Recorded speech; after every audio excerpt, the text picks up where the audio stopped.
Shoqata e Miqësisë Shqipëri-Vendet Arabe me një veprimtari 34 vjeçare organizoi sot një konferencë me temë çështja palestineze nuk u zgjill. Kryetari i shoqatës Muamer Vuci tregon se qëllimi i këtij aktiviteti është sensibilizimi i opinionit publik dhe nxitja që proceset për paqe të ecin më shpejt, në një kohë kur sipas organizatorëve situata në Gaza përbën një tragjedi të rëndë humanitare.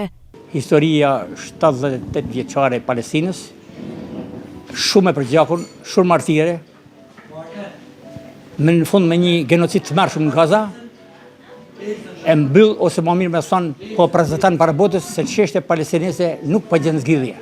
Qëllimi jon është kjo, që të sensibilizojnë edhe më shumë njerëzit që bordi i paqes të vazhdojnë të ecin më shpejt, se u bën krejt formal.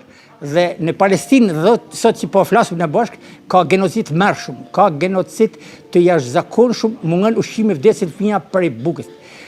Ka arrit dhe në gjene që se beson kërkush, por i dhanë janë të i djek vetë ato çadrat palestinest. Elementi më i madh dhe më i bukur i shqiptarit është humanizmi njerëzor.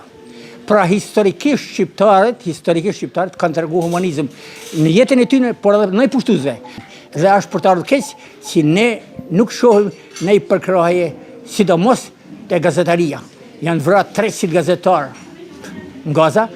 Mund të jemi disate që e thamë këtë që Hashim Thaçi, Kadri Veseli e kompani nuk e kanë burgu, nuk e kanë vendin e përburgje. Ata kanë vendin, janë heroj të komit, heroj të kohës.